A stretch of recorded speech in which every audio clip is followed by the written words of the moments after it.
you all for coming to our webinar today. And firstly, I'm just going to hand over to Robin and Sarah to start us off with an acknowledgement. So hello everybody. I'm going to begin with an acknowledgement to country. We wish to acknowledge the traditional owners of all the lands that we come from today.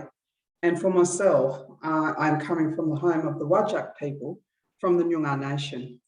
We wish to acknowledge and pay respects also to continuing culture and the wisdom and strength of Indigenous cultures and people. And we pay our respects to elders past and present. Ngā mihi nui e ho, that's beautiful. Ko taku mihi tuatahi ki te atua, nā nei ngā mea katoa, tuarua ki te tangata whenua, koutou Aotearoa mea Australia, tēnā koutou katoa. Tuatoru, kia koutou I te whānau, kua haere mai nei, ki tēnei hui, ki te kōrero ngā kaupapa, tēnā koutou, tēnā koutou, tēnā koutou, tēnā koutou katoa. So first I greeted and acknowledged God. My second greeting was to the people of the land across Australia and Aotearoa New Zealand. And third, I greeted and thanked all of you who have come to this session to participate in this important topic of conversation. And I will now open this kōrero, this talk, with a karakia timatanga, an opening prayer. E noi tātou, tui ki runga, tui ki raro, tui ki roto, tui ki waho. Ka rongo te ao, ka rongo te pō. Haumi e, hui e, tae ki e. Unite above, unite below, unite within, unite without. Listen to the night, listen to the world. Now we come together as one. So back to you, Tash, I think. Sarah, thanks, Robin. Well, thank you all for being here today. And I have the great privilege of introducing our two fabulous speakers for today's webinar. So first we have, well, I don't know what order they're going in, so this is in no specific order, but we have Dr. Robin Williams, who's a Noongar woman from Western Australia and is employed as a senior research fellow at Curtin Medical School. So Robin has worked in an advocacy role supporting families, caring for children with FASD, and delivering training to many Aboriginal and non-Aboriginal communities. Robin completed her PhD on FASD in the southwest region of WA, which involved 180 Aboriginal people, with key findings informing culturally secure ways of approaching FASD. And in 2018, this study received a Chancellor's Commendation for Excellence. Congratulations, Robin. Robin has a focused research agenda on FASD and its impact on children, youth, families, and caregivers, and has been engaged in many research projects in WA. She is also the co-author of a book, which was published in 2020 called Decolonising Justice for Aboriginal Youth with Fetal Alcohol Spectrum Disorder. So if you haven't checked that out already, get on there and check it out. Our next fabulous speaker is Sarah Goldsbury, who's a clinical psychologist and neuropsychologist. She's based in Gisborne, New Zealand. Can't say that with a New Zealand accent, but Sarah is currently completing her PhD, which is looking at Maori experiences of neuropsychological assessment in FASD process.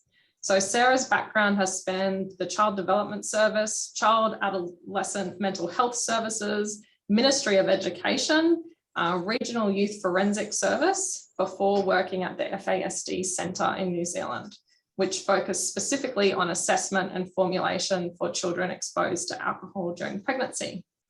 So thank you, Sarah and Robin, so much for being here today. And throughout the talk, if you have any questions, feel free to pop those in the Q&A and we will read them out at the end and address as many of them as we can. So I'll hand over to Robin and Sarah.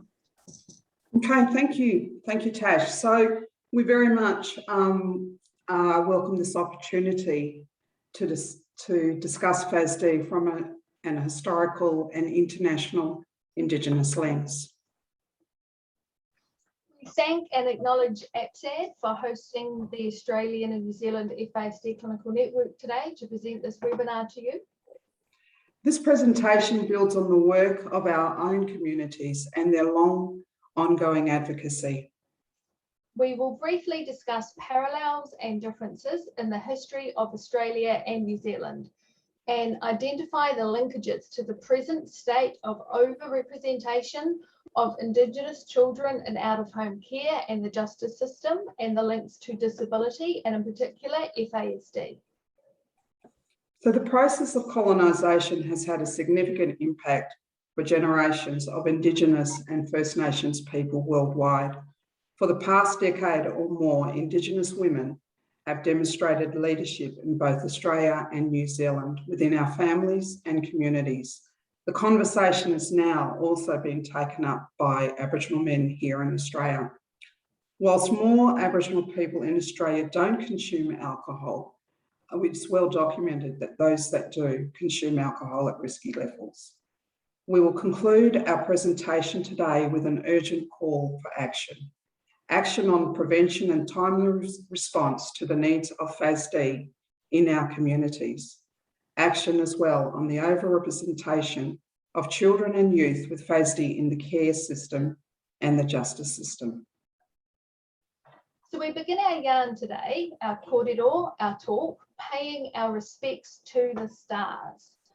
The clusters of stars that you see here are known to Māori as matariki, or ngā mata o te ariki tawhirimatia, which means the eyes of the god Tawhirimatia. Aboriginal and Torres Strait Islanders people similarly have a range of Dreamtime stories which vary across our many territories. They generally have the theme of the seven sisters who fled to the heavens when being chased.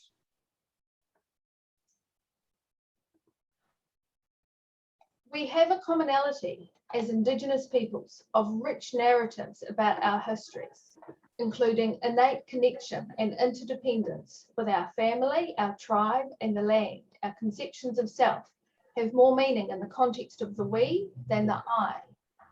Our history is interwoven with astronomical knowledge, with guidance from constellations and the lunar cycle being used for navigation, planting, and harvesting, delineating the seasons and marking the spawning and migration of fish. I almost feel like the stars were our ancient form of what the internet is for us today, where we got so much of our knowledge from, and we were so finely attuned to the differences when stars moved or when they reflected the weather, moon phases, changes in the land.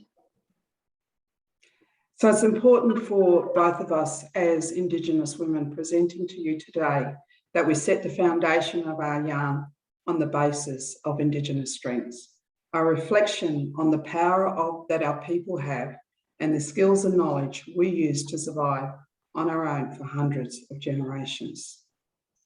Power, skills and knowledge we believe our people still have, but some of it, much of it at times, has been hidden, either by us or from us. So Aboriginal and Torres Strait Islander peoples and Maori peoples are both going through our own processes of digging through what has been buried, reclaiming our language, our customs, our wisdom. Our processes are different. Our peoples are different, but we have shared the commonality of being an Indigenous peoples who have been colonised, and we are now focusing on decolonising through this speech today. So what does it mean to be Indigenous? In a global context, Indigenous commonly refers to cultural groups that have a special relationship with traditional land, have distinct cultural knowledge and socio-political systems, share common ancestry with original occupants of a territory, form a non-dominant group in society, and self-identify as Indigenous. Essentially, you are Indigenous when you are living in your own country and you are the original people of the land. So while Māori are an Indigenous people in Aotearoa New Zealand, we are not Indigenous in Australia. To be Indigenous in a colonised country, such as Aotearoa in Australia, has implications of issues of ownership of land, lack of access to resources, and imbalanced power dimensions. This is what we will be unpacking today. And if you noticed, our slide design from the first slide to the second was picked to transition from night to day. as we endeavour to shine the light of the sun on this topic. For the purposes of today, we are using the term Indigenous. Indigenous refers to all of these groups, either collectively or separately, and is the term used in the international context. We cannot presume to speak for all of these groups. There are many more Indigenous peoples across the world, but in the context of Fasd and Indigenous peoples, there are certainly some key commonalities of experience.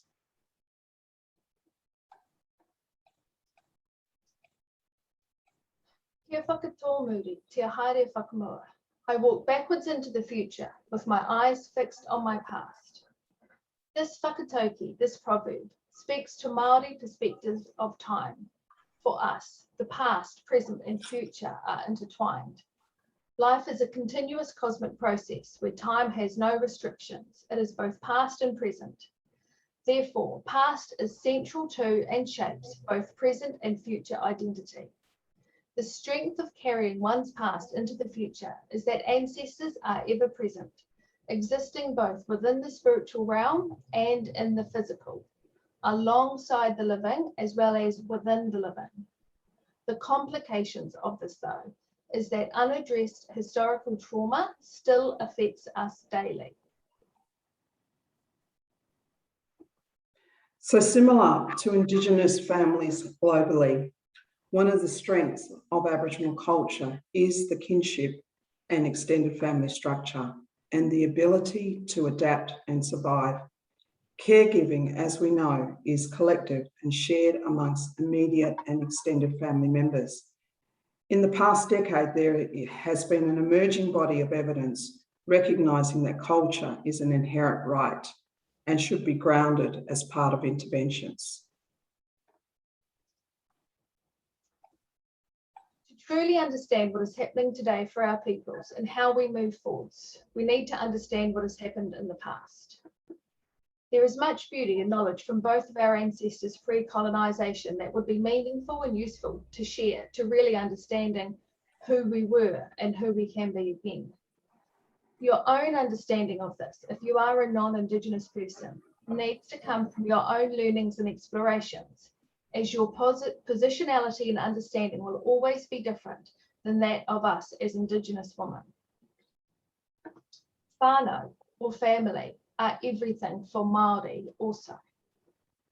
I find this concept really difficult to explain, and expressing the depth of how meaningful this really is. My Pākehā family, which is my non-Māori family, my dad's family, are incredibly close. We are hardworking, caring, sport-loving people who think we're funnier than we really are. We put our family first and would walk over hot coals to save our family members. So I can't say that my Māori family are closer to each other or love each other more than my Pākehā family. But it's not about that. It's about Māori conceptions of self and other that are fundamentally different. That lack of differentiation of self between individuals in a Māori family that does not happen in a Pākehā family, and what the implications are for day-to-day decisions and how you live your life.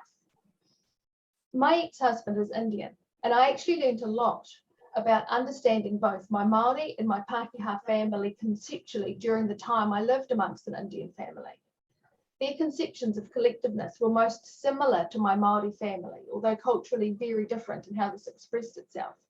But when we moved away from his family for a work opportunity for him, the best way I could describe what happened is that he wilted like a flower without them around him. It was like the stars in the sky had been blackened out, and he did not have context for where to place his feet as he stepped forward. This is a rather long lead-in, to introduce the concept of whakawhanaungatanga, which sometimes gets summarised as making connections, building rapport. But as with many Māori concepts, remember, this is not an exact translation, as we don't have the exact word in English. It is so much more than that. Whakawhanaungatanga is the process of establishing links and making connections and relating to the people one meets by identifying in culturally appropriate ways whakapapa linkages, past heritages, points of engagement or other relationships. To be really effective for Māori, you will not get far without whakawhanaungatanga in any type of health setting. We often think of whakawhanaungatanga as about connecting whakapapa or ancestral linkages. But remember too, whakapapa is also about so much more than the name of an ancestor. Whakapapa are ways by which people come into relationship with the world, with people, and with life. And our children are our taonga, our treasures. They come from atua, gods, that connect them to the whole of creation. Their umbilical cord ties one to one's parents and forebears with vast networks of whakapapa, with mana that is inherent, with tapu or sacredness that is inherent. Our role is to embrace, nurture, and teach the child to his or her whole being develops positively. So this is taken from SNAICC here in Australia. Cultural competence requires more than being culturally aware or practicing tolerance. Rather, it is the ability to identify and challenge one's own cultural assumptions, values and beliefs, and to make a commitment to communicating at the cultural interface. There are fundamental historical harms and power imbalances that have played out between Indigenous peoples and governments, and the systems made and representative of those governments, including our health, education, justice, and child welfare systems. The extremely poor state of health and social determinants of Māori in New Zealand and Aboriginal people in Australia is a direct result of what has happened in the past. Across New Zealand and Australia, there are many cultures living in our countries now. And yes, we need to consider cultural and linguistic diversity across all who are different from ourselves if we are in a position of power as a health professional and they are our client if we agree to accept a referral for them. However, we also need to be very explicit. If your work is with the Indigenous peoples of the land you are on, it is about much more than consideration and adaptation for culturally and linguistic diversity. As such, we need to understand the implications of this, restore Indigenous rights of ownership of our lands, our language, our customs, our resources.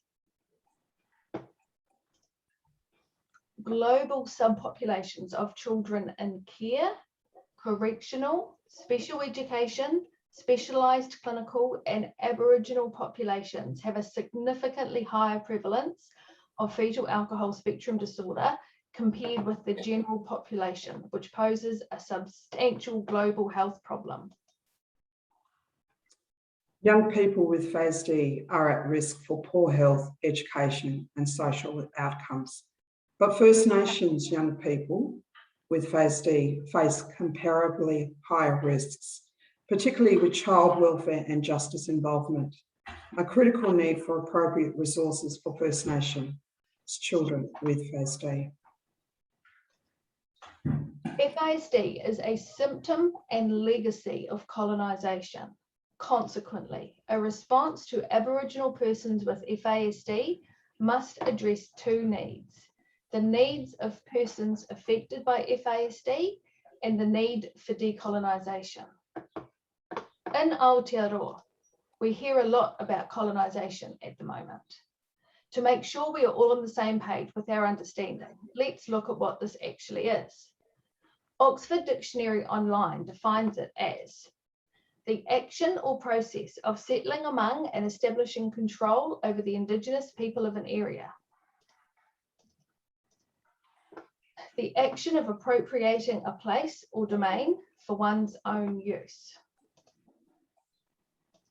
Wikipedia further extends this as settlers maintained strong links with their former country, gaining significant privileges over other inhabitants of the territory by retaining these links. This often involves the settlers dispossessing Indigenous inhabitants or instituting legal and other structures which systematically disadvantage them. So this is what I encourage you to keep in mind as we explore our histories a little more. Historical trauma affects communities through individual impacts, intergenerational impacts, including epigenetics, family and ancestor trauma, changes to social environment, and subsequent anger and depression, but also through creating systems and structures that don't support Indigenous worldviews and ways of knowing, being and doing, and can therefore entrench and further traumatise the community. Systemic or institutionalized racism is when systems are set up to meet the needs of the dominant race and subsequently penalise minority groups. Majority groups traditionally are unaware this even exists.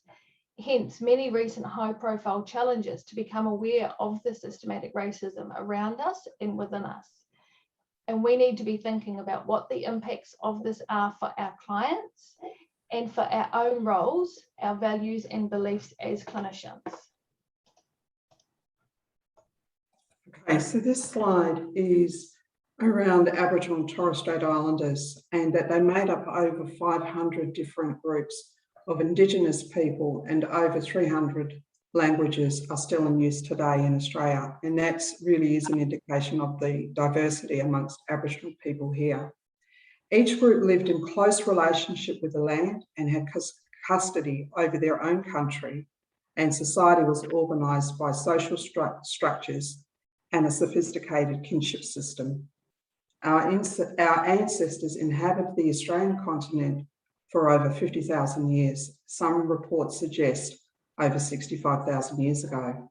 As such, we are the custodians of the world's most ancient living culture.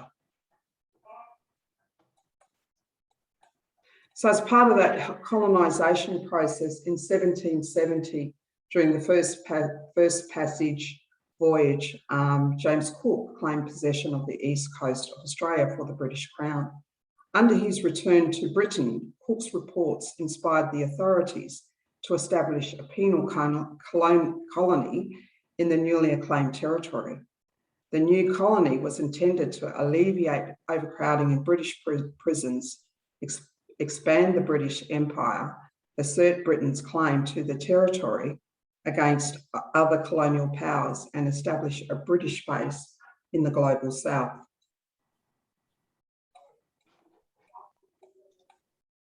Then a mere 18 years later, in January 1788, agents of the British government, including military officers and Marines, entered the sovereign territory of the Gadigal people at Sydney Cove.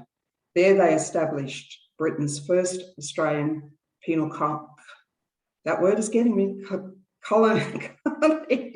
Over the following century, British government forces entered the territory of other Aboriginal and Torres Strait Islander people to seize that also. They class this land as terra nullius, as uninhabited. That word's getting me too a little bit, Robin, ironically, and I probably shouldn't say out loud what I'm thinking. I have a bad habit of doing that at inappropriate times, but I never realised until we were preparing for this, and it popped into my head how similar colony is and colon and colonoscopy, and so I keep looking at colonial and then colonoscopy comes into my head. So if you see me having an inappropriate smile, I'm trying not to think about that. So back to all the seriousness, and I just wanted to say that because I didn't want anyone to think I was smiling at an inappropriate time, and actually a really serious topic.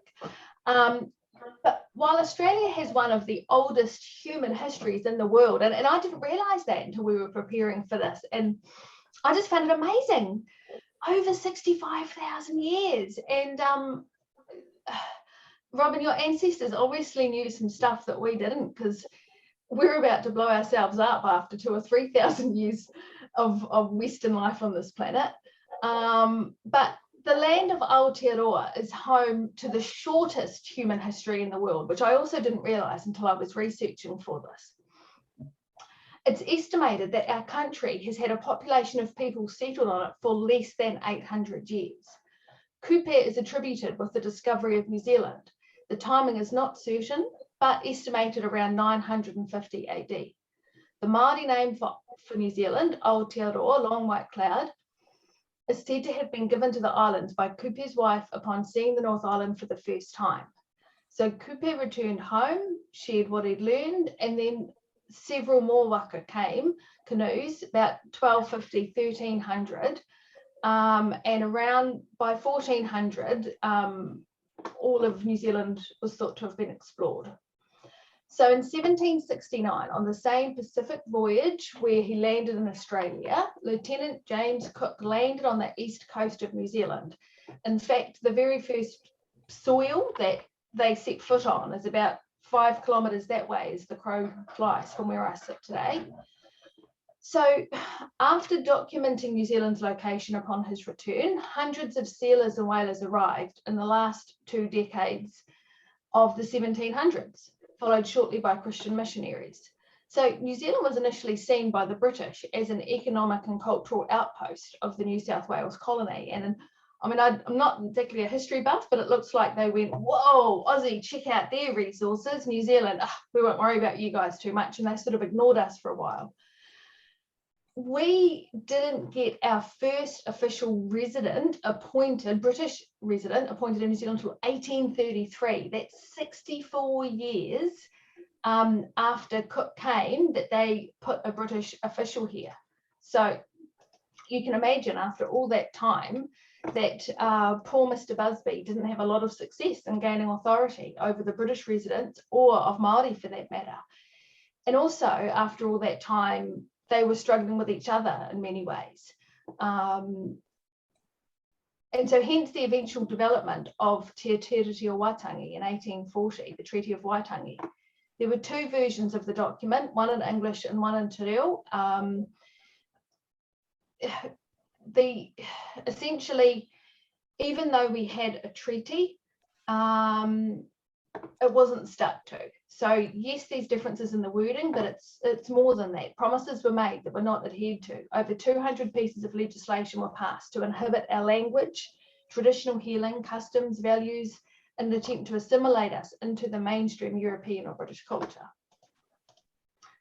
So in terms of understanding the impact of this for New Zealand and Australia, it's really important to note that early colonial authorities were of the belief that assimilation was necessary to establish an integrated society. At the core of assimilation policies was a deliberate attempt to erode Indigenous identity and ways of being. It was believed that Indigenous people would eventually cease to exist. For us in New Zealand, the process of undermining mana involved deep humiliation as well as personal, psychological and spiritual denigration. Mana does not have a direct translation, but it involves your personal power, sort of your pride and your status. And I have absolutely no doubt that that process affected Australia as well. I just don't know what the word for it would be. But the cascade of hurt and harm from these actions has caused historical trauma for Māori and intergenerational trauma. And us as clinicians in the Fasd field, we understand how damaging trauma is for people and for brains. So we also now know from epigenetic research that has discovered that at a cellular level, stress from one generation can be carried to the next generation. And for us, history is not the distant past, but lives in the memories and the experiences of our grandparents and parents. So in summary of our main points so far, New Zealand and Australia both have colonial histories. Some of our parallels of experience are dispossession of land, introduction of illnesses, attempted cultural genocide. Both countries have faced removal of Indigenous children over many decades. In Australia, through the residential schools, in New Zealand by oranga tamariki. Notably, there are also key differences, as Sarah's talked about the Treaty of Waitangi, and there was no treaty ever made with the Indigenous people of Australia. Meanwhile, the British in Australia, a key commonality, from both populations is the legacy of these events being historical, and as Sarah's already spoken about, the intergenerational trauma.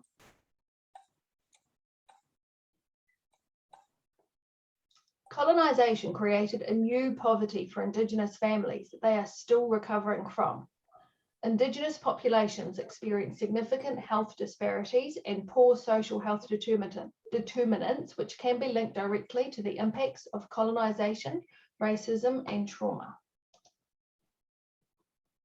So in some of the more recent literature that's coming out around on Fasd and Indigenous people, these are some of the key themes that have been highlighted. The early mortality and chronic health issues, unprecedented prevalence of disabilities, and in research that was done by Dr. Anne Eads, where she recruited 72 Aboriginal people across Australia. And one of her key findings is that Aboriginal women are receiving less engagement with social services. There's a legacy of distrust of services and fear. There's still the fear of child welfare and justice authorities. Disability and racism contribute to avoidance of health and social services. And there is an overrepresentation, as we've already noted, of our children in out-of-home care. What we've also found interesting too is that the age of criminal responsibility in both of our countries is only 10 years of age. And in Australia, Aboriginal women are one of the fastest growing population in being incarcerated.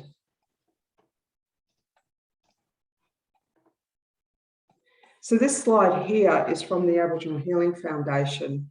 And what it shows is the number of descendants from the stolen generations. And what you can see here is that the majority of descendants live in non-remote areas. So nearly all Aboriginal families know of relatives who were removed as children and were part of the stolen generations. The effects of such policies and practices are still very much felt in our community today. Aboriginal adults who were taken away from their families as children experience difficulties adjusting without having an Aboriginal family-supported childhood. Okay. And what we also know from our history is that the stolen generations occurred till around the mid-70s, and so this was actually a period of almost 90 years. And just before we go off that slide, what you can also see there is 1 in 7 stolen generation survivors live with a severe or profound disability. So specifically, how does this bring us to FASD? You will have noted many relevant themes and points in the general discourse thus far, but now we need to specifically focus in on alcohol exposure and pregnancy in FASD. And let me be very clear on this. Robin and I are Indigenous women who speak loudly for the needs of our peoples, for the right to determine our worldviews, live our lives connected with our ancestors, our culture, our tikanga, and ancient wisdom. We speak to you about our Indigenous populations because we are inherently overrepresented in negative statistics and negative experiences with health generally, but also specifically within FASD. And because health services, systems, and research are generally not set up to support our populations in the way that maximizes their engagement and prioritizes their values. And we speak about this because we are seeking to shift the narrative on Indigenous populations. But again, let me be very clear on this. FASD is not an Indigenous problem. The original article naming FAS by Jones and Smith in 1973 reported on case studies in the American Indian, African American, and white population, and it was clearly not presented as a race-based issue. But before long, it morphed in the literature to a focus on Indigenous populations in Canada and America, and the narrative began of this being an Indigenous issue.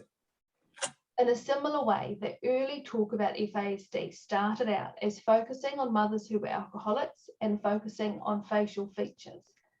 It has taken years to break through the subsequent themes that dominated the literature to make clear this is a widespread issue.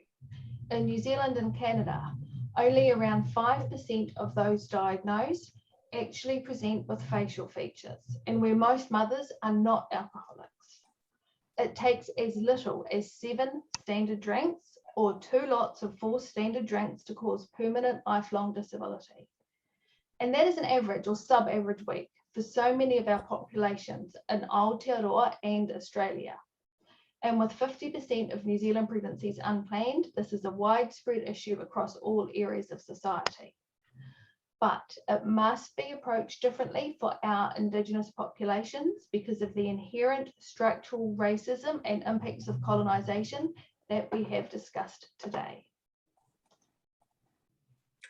Sarah, just for the sake of time, we might just skip ahead to undiagnosed Fasd, if that's okay. Done. All right then, so just, okay. So international experts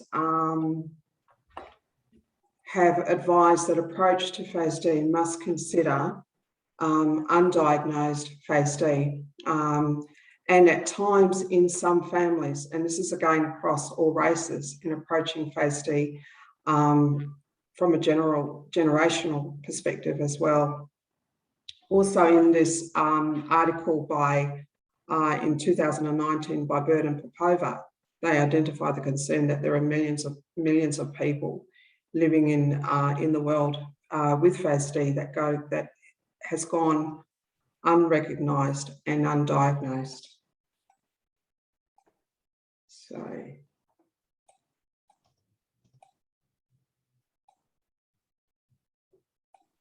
So just on this here, in Australia, the Aboriginal worldview of health and disability is different. And there is no, prior to colonisation, there was no term for disability in the Australian Aboriginal languages.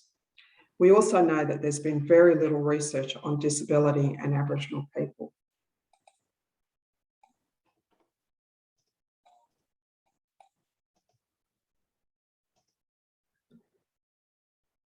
So what I'm sharing, we'll just share this slide, Sarah, and then okay, so this is taken from my thesis where I interviewed some grandmothers and aunties who are actually raising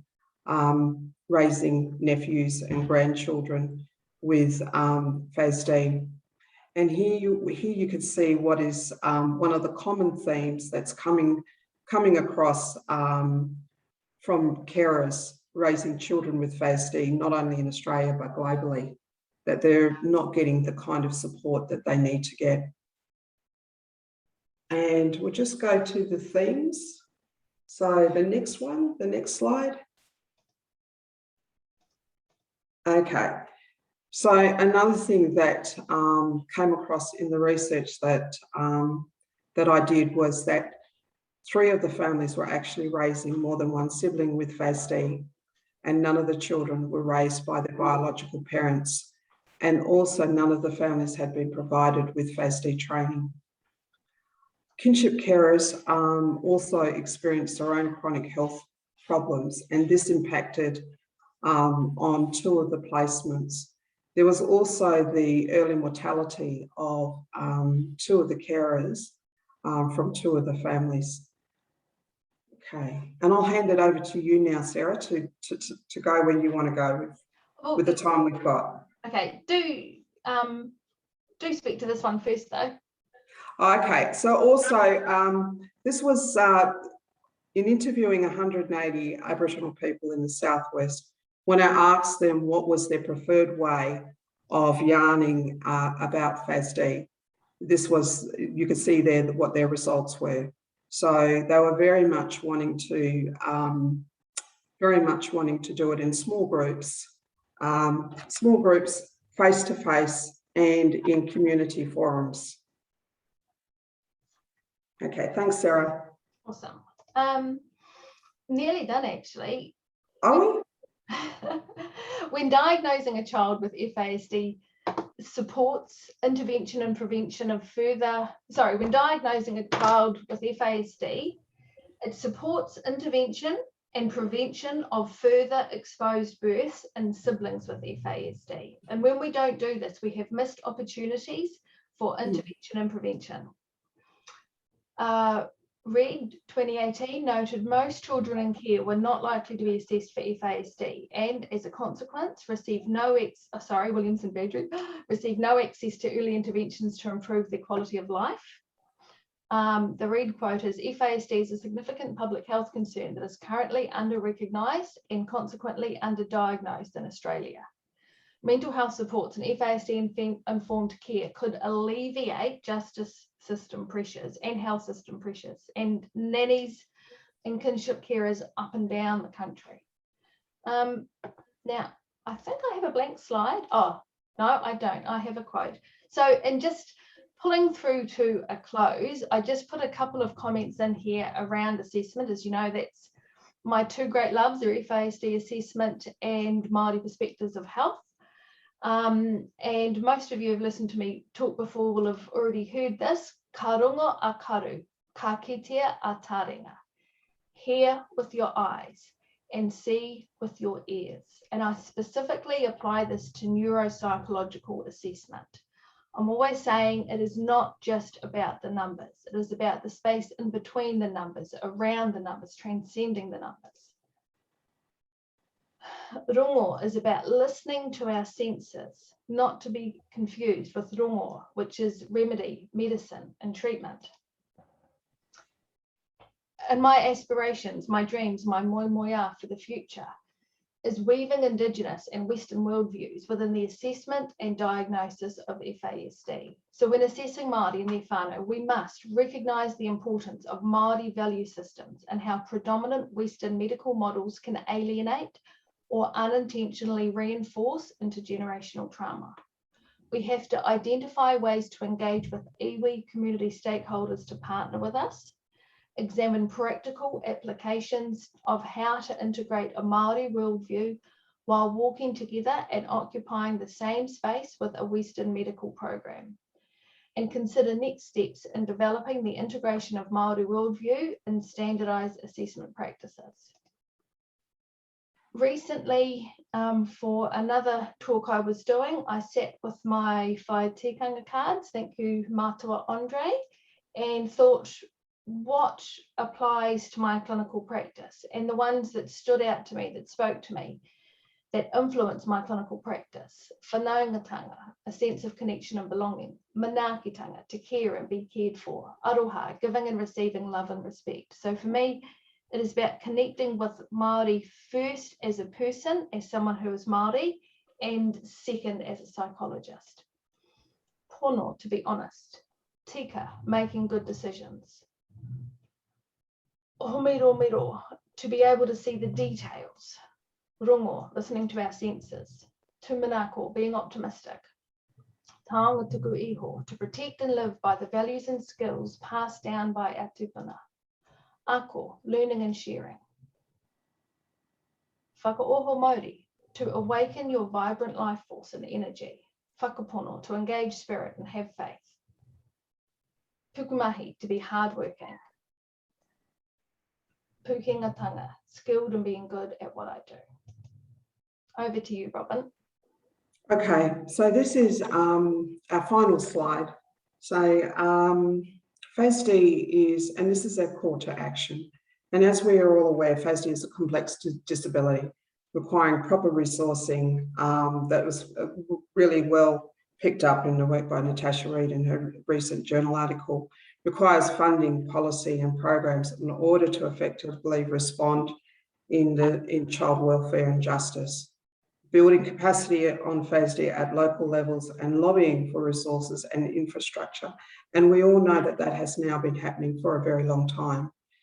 FASD-related research in child protection and justice underpinned by Indigenous methodology. Long-term, Indigenous-led, holistic, culturally sound FASD interventions that are grounded in culture. We very much need early diagnosis, and one of the things that I want to just share with you all is that for the past decade, for as long as I have been working in this space, in my own community, they have constantly challenged me, and they've constantly said to me, where do we get diagnosed? They want the resources. And our community, I could speak on behalf of my community, actually have a way of seeing past the stigma of Fasd and just looking at the importance of protecting and caring for those in the family that they suspect have a disability. And just the last point that I'll make is that in recognition of the fact that we have many grandparents who are raising grandchildren, often more than one, sometimes up to 5, sometimes more. And so there's such urgency around this. I know that people have heard this before, but and I'll just close on that, on the urgency, and the time is now. Thank you. Thank you, Robin and Sarah. Amazing presentation. So I have a few questions for you, and there's a few great comments in the chat too. If we have time, I'll read those out. The first question might be for you, Sarah, because it's a Kiwi one, but of course, Robin, you might have things to add as well. A question about early interventions. So any recommendations for young people in New Zealand around early intervention? So many recommendations. How much time have we got? We're in a process, many of you will know, of a hearing with the Waitangi Tribunal about the breaches to Māori of no prevention for FASD and no response to FASD. And I didn't mean to, but I started writing and I got going, and the first 18 pages is all around recommendations and suggestions. So I know you're after something short and concise, but it's hard to sum up shortly and concisely, and we have so many great interventions out there. We need time and energy and resources to develop them. I think one biggie for me is the fact there's some really great FASD informed care from the literature from overseas, and listening to our whānau, what our nannies and our mums and dads who have been raising children with FASD on the ground for all this time know, and merging that with, we've got some brilliant Māori, kaupapa Māori theories around health and frameworks and understanding, and being able to merge the two of them together is an absolute winning factor. But it is difficult in terms of kaupapa Māori approaches are all about being by Māori, for Māori, and developing our responses at local level with iwi and with hapu. But time and time again, if the Ministry of Health wants to give resources for FASD to communities without support, what those communities do is look at P and go and follow up with mums who are using P, because the FASD knowledge isn't there. So it really, moving forwards, it is about empowering our communities by gifting them the knowledge and the understandings of what FASD is, what alcohol exposure in pregnancy does, but then allowing them to also define their responses. That links quite nicely to the next question, Sarah and Robin. Great one from Karen. Topical question, Karen. What are your views on the name fetal alcohol spectrum disorder? And when you talk about this with the community, how do you talk about and describe FASD? Well, I can have a go at answering that because I did, as part of my thesis, and you know, which involved 180 Aboriginal people, mainly Noongar people. It's context. If it's an Aboriginal person going, and if I'm from, particularly because this was my nation, they had no problems with the terminology, and in fact, they would prefer we use the right terminology so that there's not going to be any more confusion. As we know, there's already enough confusion around Fasd in general. So that's what I can say from my experience, that Indigenous people, speaking to Indigenous people, certainly can, in my community, can speak about Fasd. Yeah.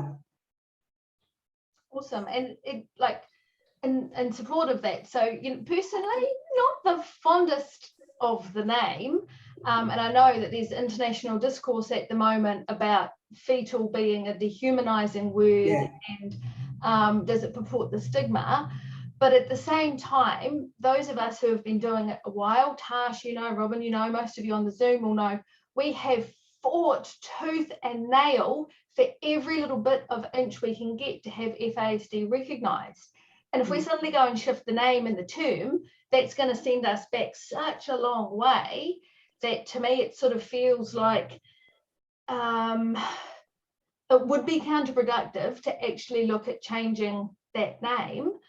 But it's not straightforward as that, because there are implications. I mean, that's just my 2 cents worth. But what we've talked about here in New Zealand is currently there is a Māori version of Fasd, Aotearoa Māori, the Māori language, but it's really not a comfortable word for us. And so those of us who are Māori who work in the Fasd field, and we've talked about this with each other, we prefer not to use it. And some of the terminology that when we talk to family on the ground, they'll often talk about kids being out the gate. You know, that's a on the ground terminology, like, you know, Shirin and that thing in his head.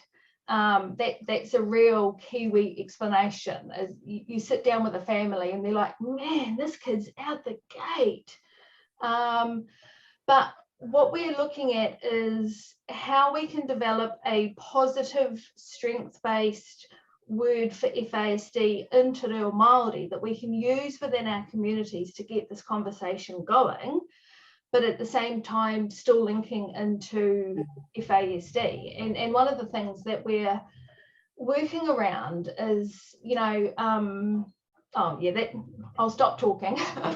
No, that's a few thoughts on that. There's another question there. So it's a work in progress, Sarah. Yeah. Yeah, but we like takiwatanga is our Māori term for autism, and that means in their own space and time. And we've got a Māori term for ADHD, which translates as on the go all the time. So there's sort of behavioural descriptors of what you see, as opposed to descriptors of the origin of the difficulty. But anyway, yeah. Robin's question. To be continued, that discussion, Sarah. The next question, you alluded to this a little bit, Robin, in what you were saying at the end there. But it is still very much a lot of pushback from some clinicians and in some services about diagnosing Fasd. And I guess part of the discussion now has been shifting to around diagnosis of Fasd in Aboriginal communities in Australia. I guess I just wanted to get both of your perspectives on that discussion, as some of the arguments that are being made are a lot of the time being made by people who are not Indigenous. So it'd be great to hear your perspectives on this. Yeah, for sure. Well, as I mentioned earlier, first of all, we're going to bring the Indigenous people to the table and let's ask them, you know, but I'm just sharing with you what has been generally my experience in over a decade. I'm being challenged. I'm being constantly challenged. Where is the diagnosis? Where are the resources? Where are the services? And it's, again, it's about context. We are often talking about grandparents who are raising, you know, grandchildren with disabilities. And often too, we're also talking about siblings. The knowing about the diagnosis is, and the literature tells us this, is a catalyst for change. It is the catalyst that it is a health condition. And it's actually problematic that we kind of have this conversation, it is a health condition. And I think if we simplify it down to that fact, then it's like, would we not diagnose another health condition? Sarah and I have had this conversation before, you know, and you know, are you better off because you now know that you've got diabetes? You know, we don't apply that same narrative to other health conditions. So a lot of, we did say earlier in our presentation, there's a need for new narratives. There's a need for new flips. Let's flip this. Absolutely. And I think, like, I feel really strongly that when you spend enough time on the ground with young people who have been exposed to alcohol in pregnancy, and when young people have been exposed to trauma, that there's a degree of the see with your ears and hear with your eyes, that you can actually feel a fundamental difference in the way that they present. And there's differences, but there's similarities. Just like with autism, there's differences and similarities in how a child with autism presents and how a child with FASD presents. If you understand the fundamental characteristics of what defines each of them, a skilled clinician can really figure their way through that. And I've got example after example of children who I've assessed who have been exposed to the most horrific trauma and don't have 3 domains of brain impairment significantly impacted 2 standard deviations away from the mean. Like, when you're in FASD, you almost forget how hard it is to get over that line. And when they've had trauma-informed care and support, and then 2 years down the line, it's still not working, it's because the FASD was underneath and has never been picked up. And I think you have to be a really skilled clinician to weed that apart at the time, because you are on very dangerous ground if you're assessing kids who are immediately in traumatic situations or have come out of traumatic situations and you can't weed through that. But there's a real difference. Like, it's a big area, as you will well know, Tash. And if a child, like, I'm thinking of a particular child right now who had PTSD and had that diagnosis for a couple of years, but they were attributing all of the child's meltdowns to triggers when sometimes triggers weren't there. And once we got the underlying neuropsychological assessment and the understanding of the brain domains and how this child functioned from a neuropsychological perspective, we were able to support the family and the school to figure out, this child has seen something that is a trigger, and we're on PTSD response and how we de-escalate that. And then how do we either avoid the trigger in the future or reduce exposure, or try and habituate to the trigger, which is a very different response to going, well, now I understand how that child's memory functions, and I'm going to stop expecting him to remember these things that I've given him, and I'm going to structure my instructions differently and provide different support. And when you can, well, that social situation was too much. And I can think of examples for this child where he was triggered by a particular person who looked like the person who had hurt him, and other triggers where the social situation was too much, and the power that we had to be able to differentiate those. But we do have to be very careful when we are using our Western tools and our Western approaches with Māori and with Aboriginal and Torres Strait Islanders. But I feel very, very strongly, some of my Māori psychologist colleagues, we're a relatively strong number and some relatively strong opinions. Some of them are very against using psychometrics with Māori. My feeling is that Māori who do not get the opportunity for a good and appropriate neuropsychological assessment are missing out on something that could really change their future. And what we have to do is figure out how we do it most appropriately, and in the future move towards test development and standardization and within our New Zealand context. Fabulous answers. Thank you, Robin and Sarah. Great summary of some of the challenges that clinicians face when dealing with trauma and FASD. And Robin said so well, you know, I think a great point to finish on is that FASD is a health condition, and why would you not diagnose that just as any other health condition? Yeah. So perfect. Thank you both so much for your presentation today, and thank you everyone online for attending. And we have been recording, and big thank you to Liz at APSAD who's online helping us as well. And the recording from today's session will be available later. So please feel free to share that widely with all your colleagues. So thank you very much. Thank you, everybody. And our closing karakia as we finish up. Karakia whakamutunga, e noi tātou.